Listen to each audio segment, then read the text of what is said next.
Broker Dean. Seriously, 1,000 thanks to those who helped out with Broker of the Day last week, gave me a chance. There are some times when there isn't coverage. That's what I was doing last week. It was really fun. So ride the Hiawatha. So just a real quick broker moment. When you need earnest money, we talked about this before. Please don't text me. Text me to say, get into command, Dean. I'm fine with that. But don't text me and say, hey, here's my contract. I need you guys to go, I need you to go find it in command and release the earnest money. Send me a note in command. So I circled the add comment. So when you are in the under contract folder, click the add comment, use in there the little at Dean, and I promise my name will pop up on yours. It just doesn't pop up on mine. That's why I didn't show it to you, because I'm already in there. Anyway, but just message me and do that. And then last slide. Got this morning on X. Wonderful stats. What does this tell you about opportunities for buyers? So if you're listing, people go, oh, that's terrible. We're up 38% year over year. Okay, that's a lot of listings. We're actually about 13.3 this morning when I was looking on there, but we're up 38%, 10,000 more listings than we had in June of last year. I'm sorry, 2021, sorry, 38%. It was about 8,000 or we were about 8,000 listings last year. Sorry about that, but up 10,000 since 2021 because there were no listings in 2021 that lasted. Anyway, just fun stuff. Let's get to the really fun stuff. Yes, we have a special treat. Kimber is here. Talk about the science of marketing. I've got a Okay.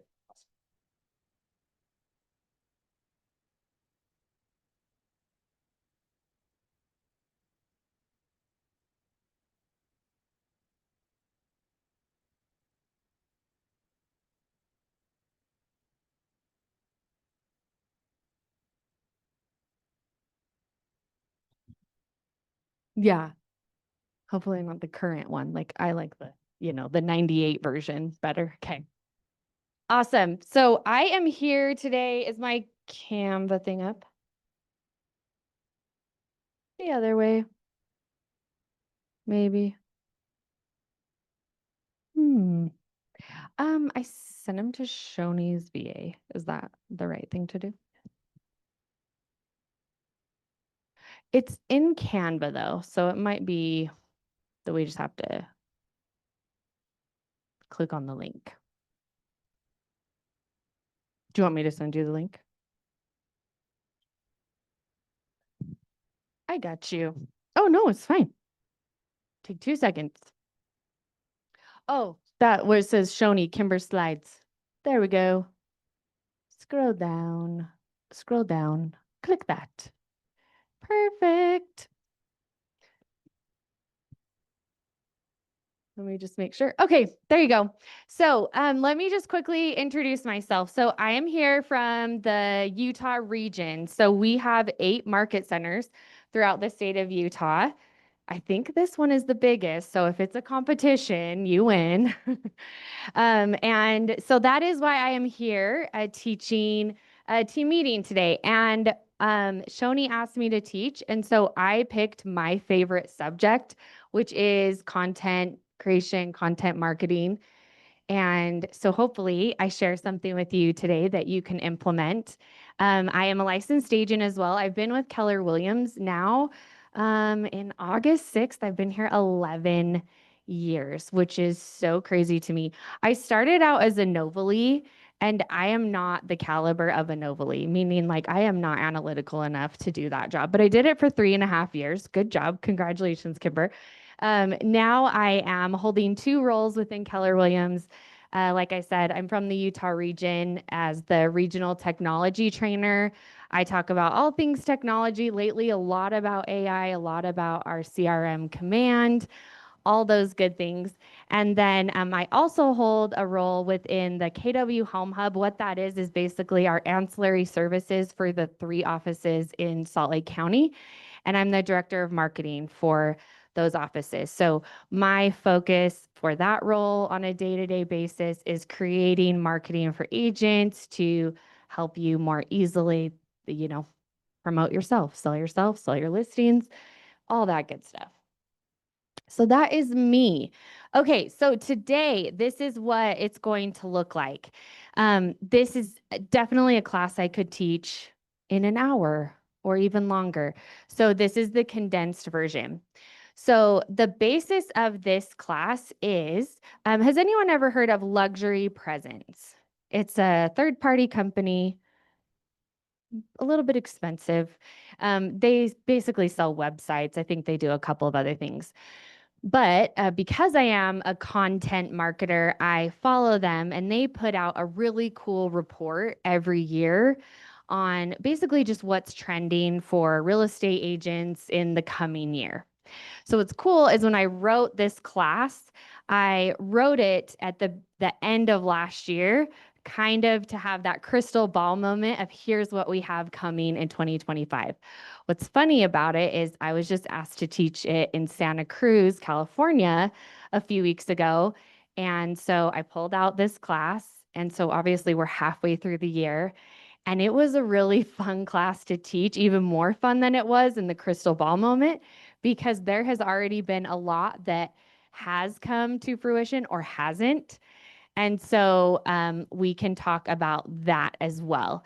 So first thing is we're just going to talk about their survey. So the survey, the marketing report that they put out, everything I tell you, it's not just Kimber's telling you what I think is best. They actually polled top agents. So these are your peers saying this is what they think, this is what they do. And so I think that's a pretty valid source. So I want to run through a couple of these summaries that came from this report. So this was them deciding kind of what they're planning on for the coming year. So the first thing was increased marketing investment. The vast majority of respondents, which are again agents, plan to maintain or increase their marketing budgets in the coming year. Another item was evolution of marketing channels. Business websites have overtaken social media as the most important marketing tool for 2024 and beyond. SEO and video marketing are also gaining significant traction. I'm going to read through the rest of these and then we'll do a little pause. Strategies of top performers. High-earning professionals engage in more frequent and diverse marketing activities, with those using 5 or more marketing channels reporting double the average GCI, or gross commission income, compared to those using fewer channels. This one is my soapbox, but I'm just going to read it and not go soapbox on you.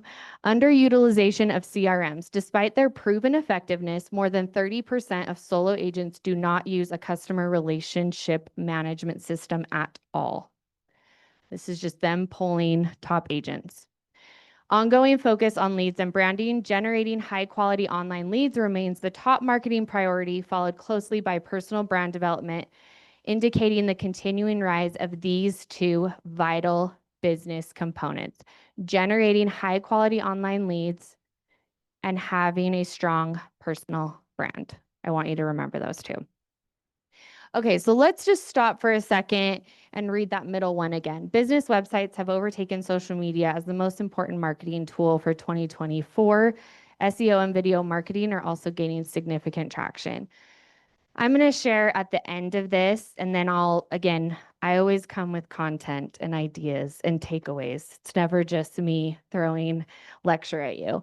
That one is interesting because something that I'll share at the end of this is Meta has significantly updated how they release content to the public now. This update will be officially live July 10th, and it completely changes how Instagram is now going to put content you put on your business and or creator accounts to the masses. And why that's important is, we'll tell you in a second. But I thought that was interesting because websites, we've kind of been toggling back and forth of, well, how important are websites? I know SEO. And then sometimes we say SEO and then we don't even know what SEO means. We're like, I think, and then if we know what it stands for, we still don't know what it means, right? So what is basically coming out, and again, we'll talk about this in a little bit, is Instagram SEO. That is going to be a thing. And so part of what we're going to talk about today is what content you are going to share for the rest of 2025. You're going to make your own checklist of what you're going to prioritize. And now you have this hot off the press way that Instagram is changing that maybe will even change what you're already doing on top of that. Like, let's say you've come here and you have a really strong social media strategy. You might even change what you're doing based on what we talk about today. Okay. So a couple more slides. Again, we're going to kind of blaze through these because I want to focus on the content and the time we have. This was another survey, or part of the survey. As the reported gross commission of survey respondents increased, the importance of personal brand development increased. For agents reporting $400,000 or more of gross commission income, the importance of brand development and lead generation were nearly identical. What that tells me is those that make $400,000 or more have a strong brand. If I don't have a strong brand, is that something I would want to put on my priority list for the remainder of 2025, seeing what the data shows? You can answer that question. Okay, so here's the takeaway. As the real estate industry continues to evolve, professionals who adapt quickly, I love that that's bold, to these trends, leveraging technology, diversifying their marketing strategies, and focusing on personal branding will be best positioned for success in 2024 and beyond. The bolded letters, or the bolded words, those who adapt quickly will be best positioned.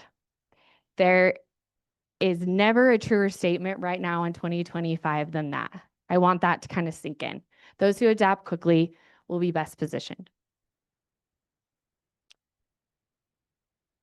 Okay, a couple more nerdy graphs. Who's nerdy? Anyone else nerdy but me? Okay, so you guys are having fun, but and everyone else is like, where's the content checklist? I like this cool thing. Okay, so we're just gonna go through a couple more nerdy things. So this was a graph that they had as far as comparing the respondents' 2023 data to 2024. And 6 months into 2025, I bet this thing is gonna go crazy. A year from now, this is totally different.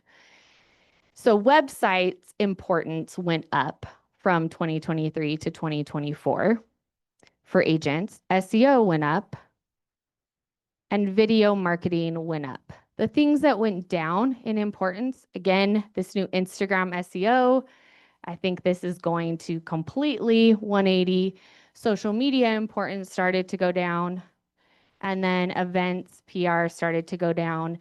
The only thing I could say bottom part of video and events is really events are events, right? We'll talk about what's in and out.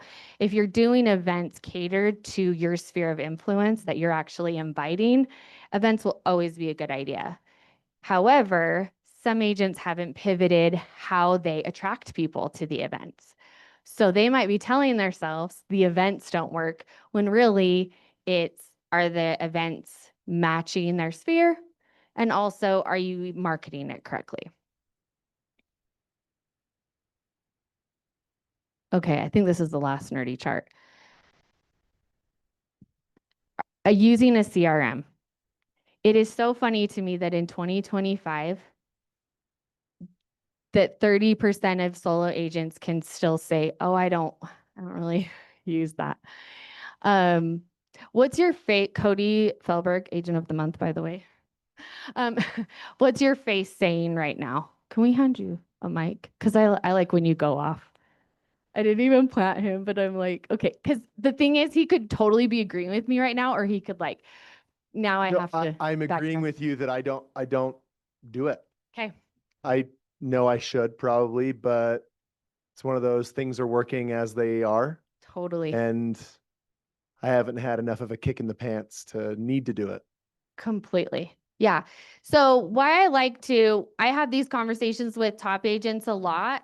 I think that I'm not necessarily drawing this is success, right? Because you would say otherwise, your income for this year or maybe last year would show otherwise. And when I ask the question, you actually operating out of a CRM and knowing the conversations you're having with people and being able to track all of that, really that tracking boring part, could there potentially be more income available to you by doing that?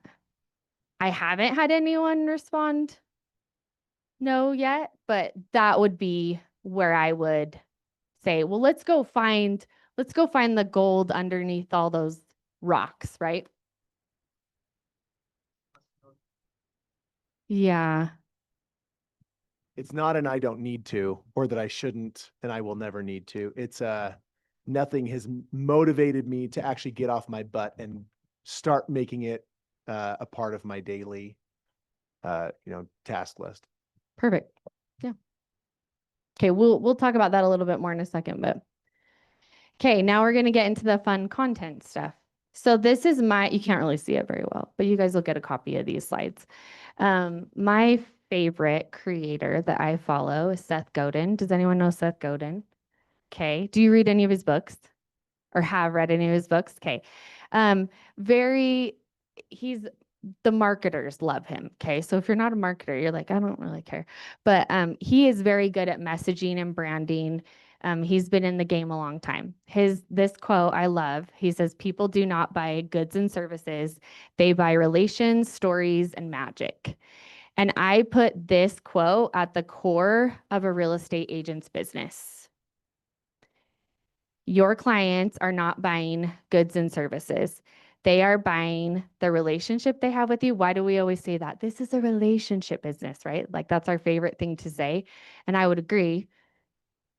The stories, what we're saying that we do, what we're saying that we've done for other people, that's what they buy.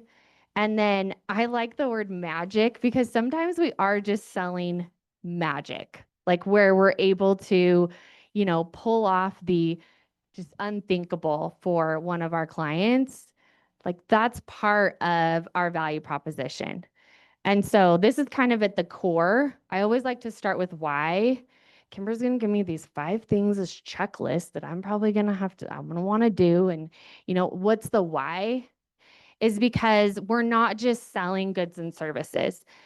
If we were, Dean could go help us create a bunch of like what an agent does. I'm sure he already has that list.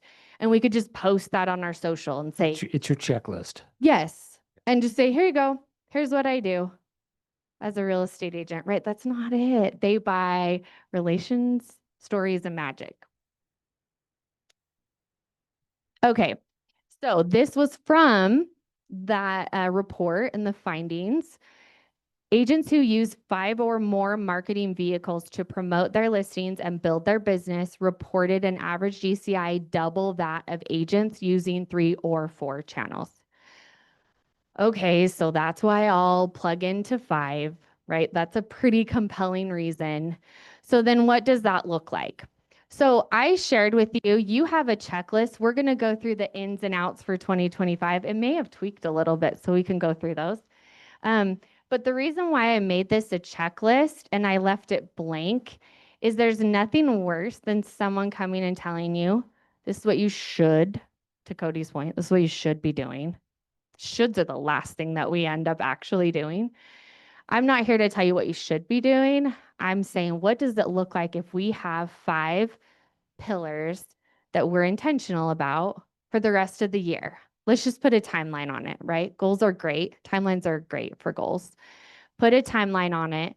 What will my business look like if I double down on 5 content mediums, outline what I'm going to do, and let's just say we're going to try it for 6 months.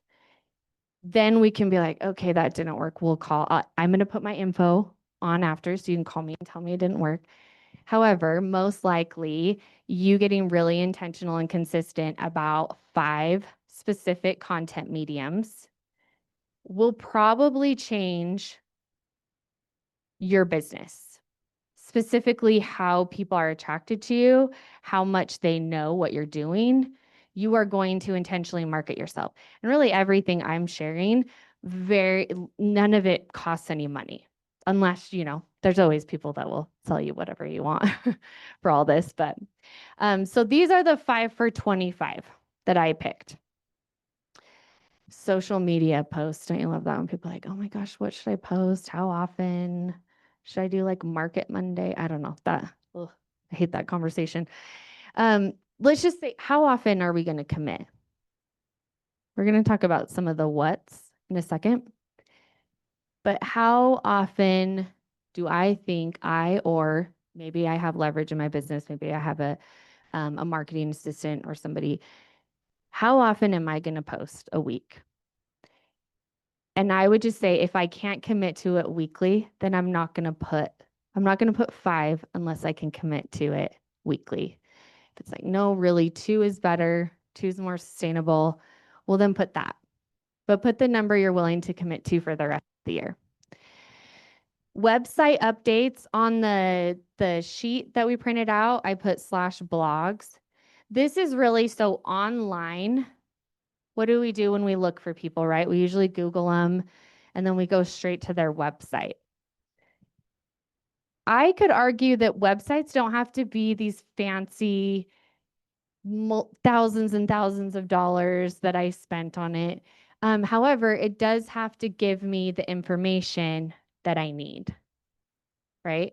So if my website is current, it maybe has a headshot from like this decade on it, or my current information, that kind of stuff, then that's positive. Blogs, again, we're not teaching necessarily the how to do blogs and all of that, but that's just another piece. If you're like, there is no way there's just no way I'm gonna do a blog. No, then just don't put anything. Don't put that you're gonna do one blog. But if you're gonna do one blog a month, then do one blog a month. Because if you do one blog this month and then you're like, that was dumb and you don't go back to it, then what's worse than doing no blogs is doing one that was posted July 8th of 2023 and you haven't touched it since then. Then you look like the agent that doesn't check in on your business and doesn't really prioritize what your online presence is. Email newsletter. How often? I don't send emails. Okay, great. Put 0, right? How are you going to market to your sphere? And the only reason why that I would think, again, the data showed that, but the only reason why I would guess that 5 mediums yielded a higher GCI than 3 is because not everybody is in their email every single day.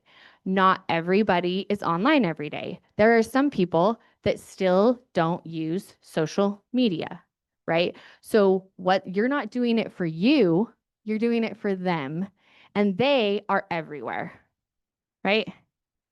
If I could guarantee you that how everybody gets information is strictly through Instagram, then all we would do at this brokerage all day, every day is teach people how to run their Instagram account and post content, because there wouldn't be any need for emails. We don't send emails to send emails. We send emails because some people look at the emails. And usually it's the compounding of I saw Dean's name in my inbox, and also he called me last week. I saw someone do a social post, and I also remember getting an invite to an event, right? It's usually and, not or. Client testimonials. Okay, are you guys going to tell the truth when I ask this question? Okay, well, Jack's going to give me the... do you collect client testimonials? Yes. So Thank you. Didn't plant you, but what I love is that you are one of the top agents at this office, and your answer was sort of. And that is completely what I would predict, right? Because when we remember, then we're like, oh, okay, like, yeah, like let me, or it's your friend. And then you go, oh, like I'm comfortable just texting you and asking you to send me a client testimonial. However, last year, Cody Felberg, how many houses did you sell? Oh, okay. I love that. Okay. Yeah, some 30. And how many testimonials did you collect? Okay. Okay. Great. And what was the difference, just to put you on the spot? What's the difference of better? 'Cause Like, I was trying to build my website. okay. Needed stuff to See, put there. Yeah. Yeah. So in some regard, you had a checklist of things you were going to fix and do in your business. That's why we're putting it on here. But part of the people don't buy goods and services, they buy relations, stories, and magic. Your stories come from your people that you have helped. And guess who I believe when they say Jennifer is a great agent? Do I believe Jennifer saying I am a great agent, or does it weigh more heavily when her client says, stop at nothing to hire Jennifer? Like she's your first call, she's your last call, versus Jennifer being like, I'm a great agent. Yes.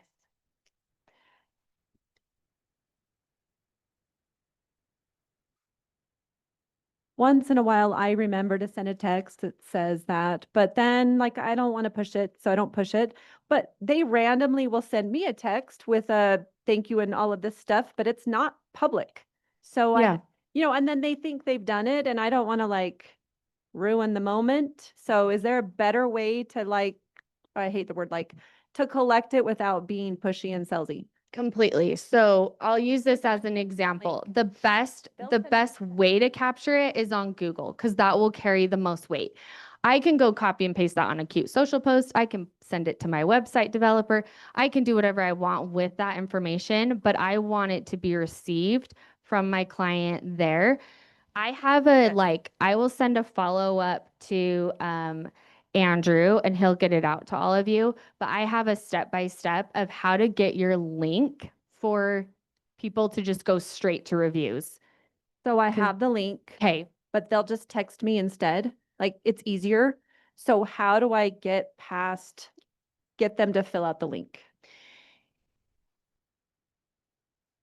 Yeah. So, and I give this example because I have a lot of people that I go to where they have as part of a system where when I leave, it's like they check me out. And then when I'm walking in my car, I get a text that says, thanks for coming to this spa. Leave us a review. 100%. I have never clicked on that link ever. Even if I was like, this was a great massage. I'm very relaxed right now. However, it's because nobody has said, hey, I'm trying to grow my Google reviews. You're going to get a link in 5 minutes. You're going to get a link in 15 minutes. You're going to get a link tomorrow, whenever it is. Can you go click on that and just share with me the experience of working with me? It will help me grow my business. Jack, I'm going to give you my microphone. You just want to make sure that you're asking for what you want. And so if you talk to a client or whatever, you say. And the other thing that I would add is I say, would you give me a strong review about your experience? I'm looking to build and to expand. Ask for what you want. Ask them to write you a rave review, particularly if you feel that they've had a great experience, and that's just kind of, you can feel that. It's like when you were dating, when someone's giving you a vibe and someone's not. Yeah, when you're like, I pray for this deal to be over. Like you're excited. I love this. I love the phrasing strong review, because you didn't say 5-star review, but that obviously that's what you're asking for, right?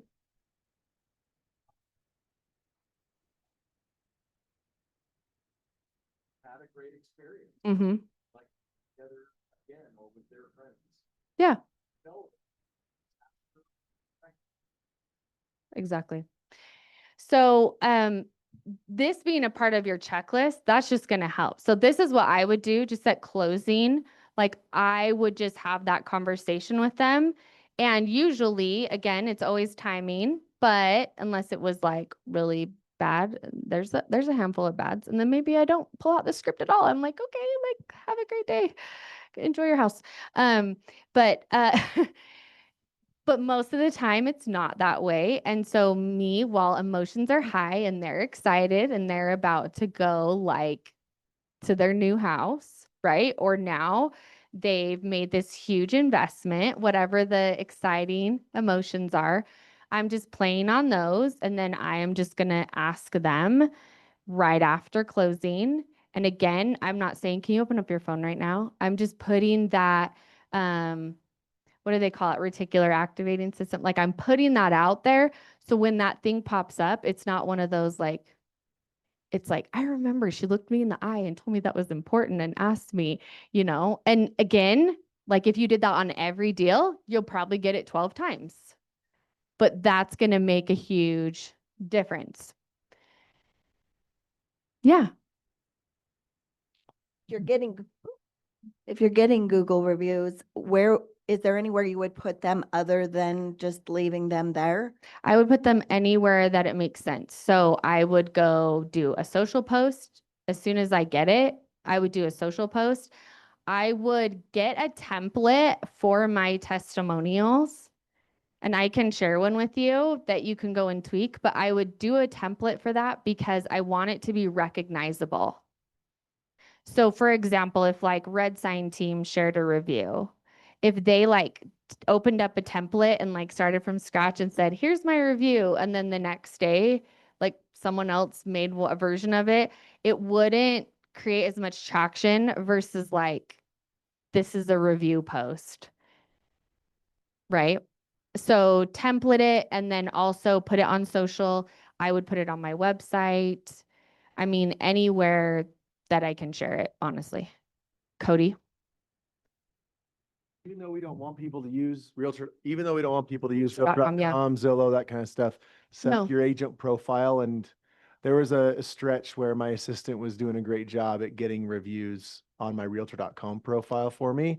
And still about once a year, even though I haven't had anybody leave a review there for probably 3 or 4 years, about once a year, I'll get a call just from my profile Yeah. because they've looked at the reviews. And the Instagram update, thanks for bringing that up. And because I agree, it's like sometimes we're like, oh, we want to drive our own stuff.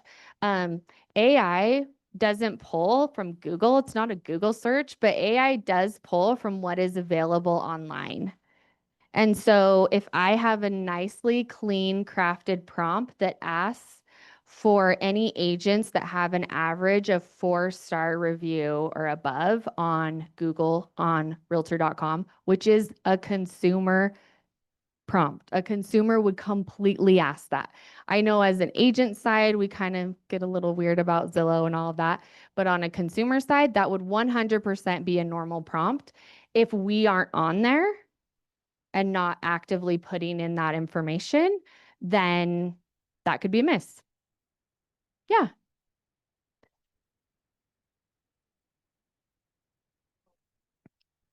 Okay.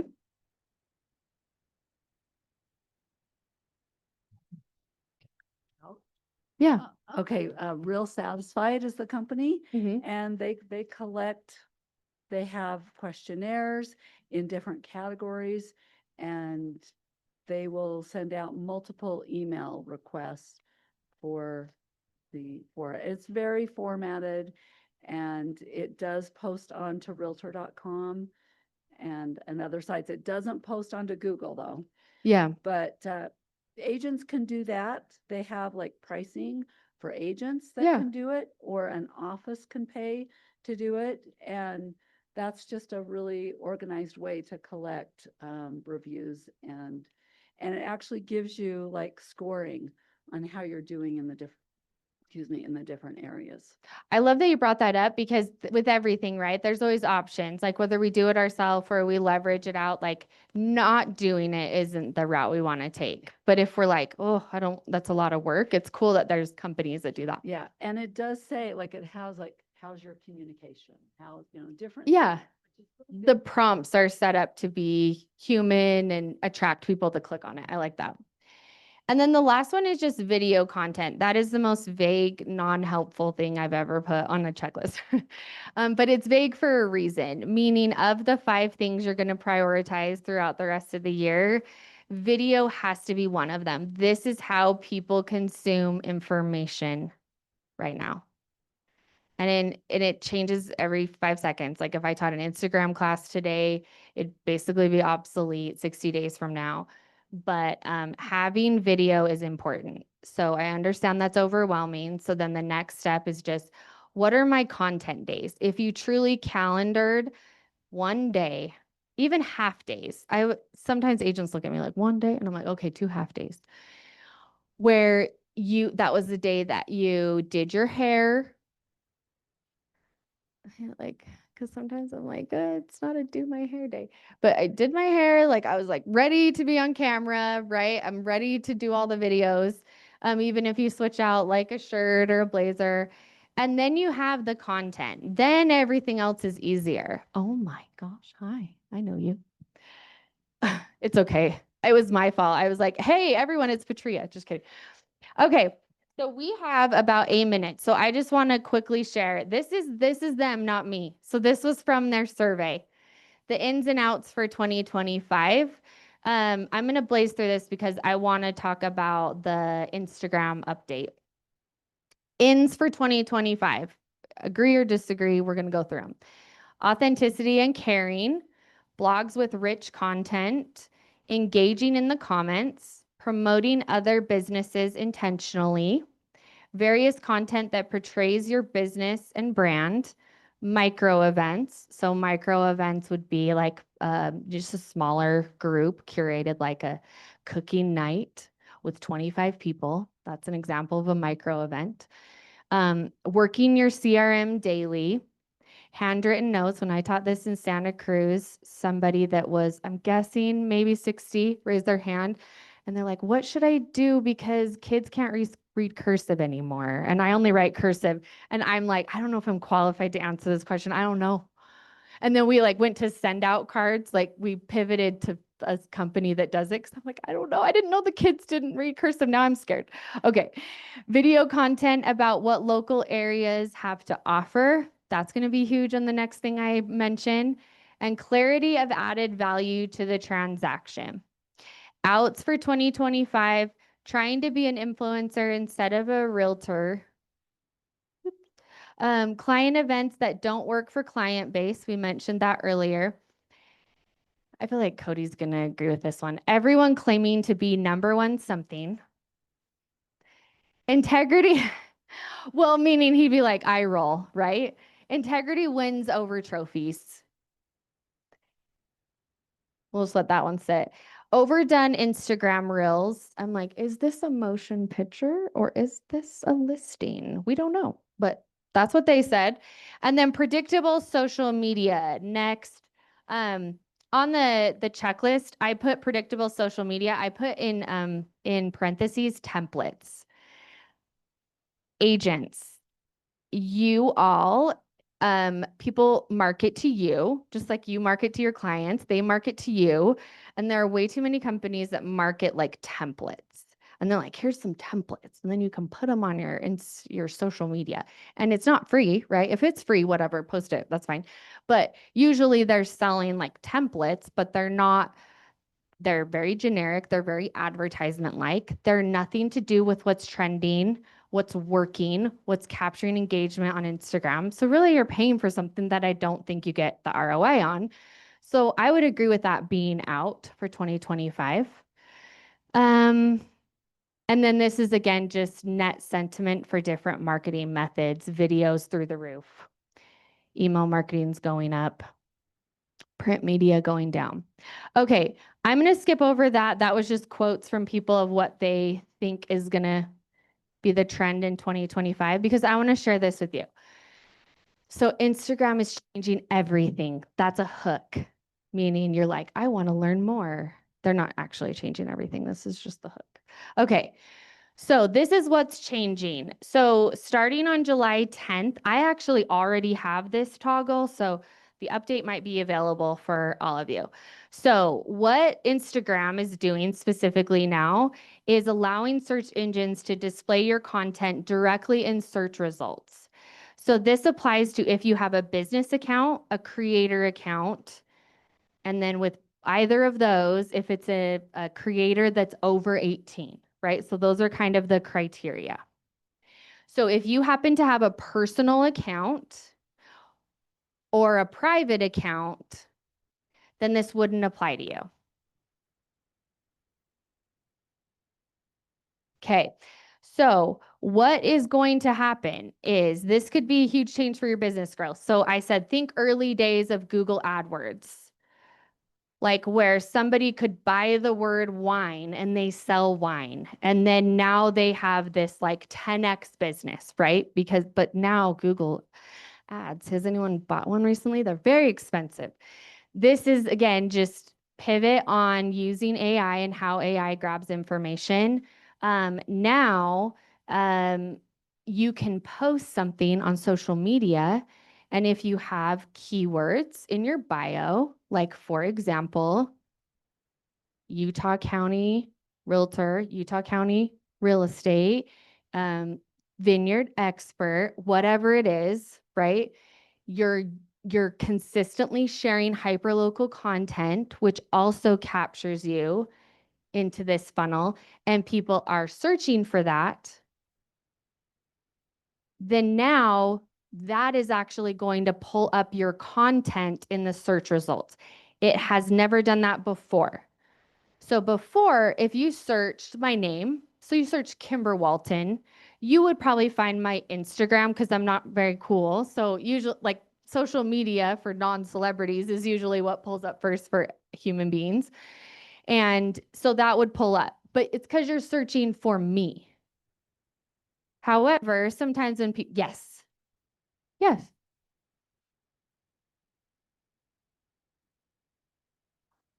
It happens. We shouldn't evacuate. Okay. But yes, I smell it.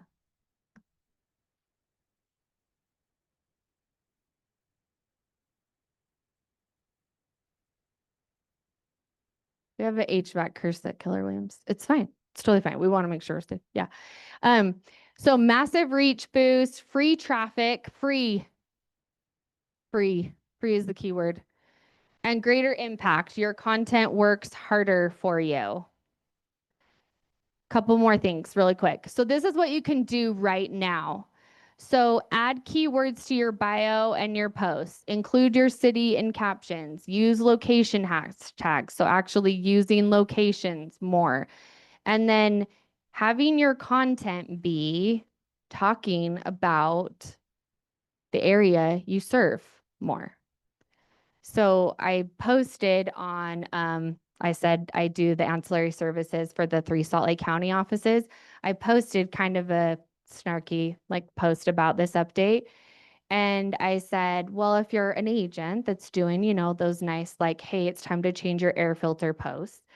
If someone's searching about needing their air filter replaced, you might pop up in the content, right? But if your content is heavily on education side, you might want to pivot that. And this is why agents, you've probably started to notice some of your peers are more focused on being the mayor of their town and speaking more local level and talking about things that are going on locally.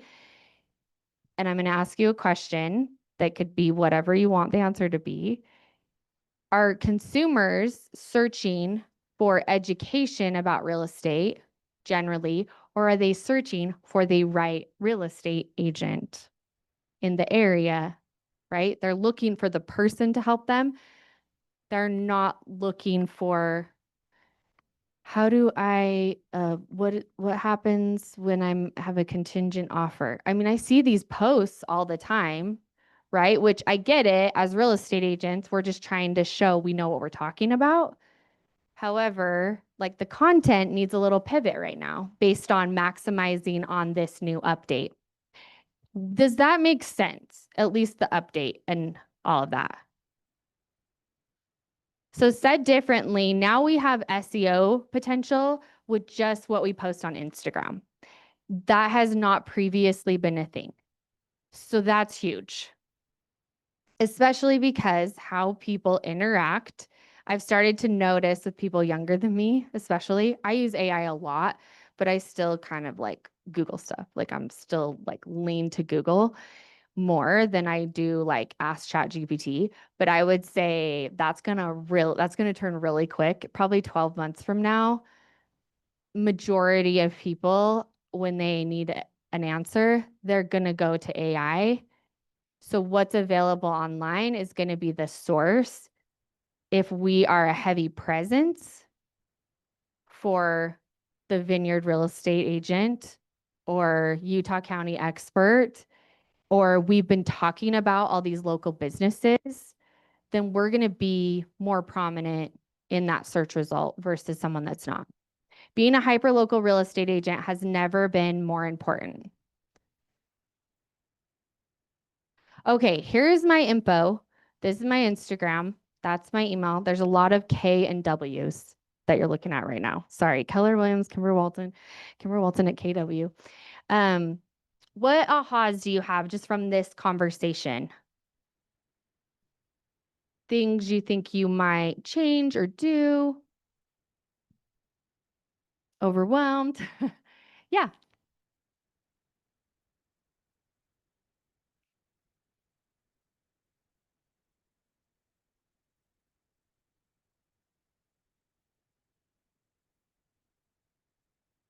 Yeah. And just put a timeline on it. Pivot this for the rest of the year. See what result you get from it. And the checklist has some blank spots for ins and outs. I did that on purpose because I like when I go assess or audit my business or I help someone else do it, I want them to identify like what do you really want to focus on? What's an in for you for 2025? Is it like client communication, client touches? Like go add that. If it's like, what do I need to stop doing? Because it's just like I'm doing it because someone told me it was a good idea 5 years ago and I'm not getting any result from that, right? Put that on the outs, but make this kind of your own checklist. Okay. Any other parting thoughts? We will send you this. I'll send the step-by-step of how to create a Google business and get that link in case you don't already have that. Because actually the testimonials is my favorite thing on the checklist aside from social media. That will weigh heavily. People want to hear from the people you've helped. That's going to go the furthest. So starting to collect those is a good idea. Okay, that's it.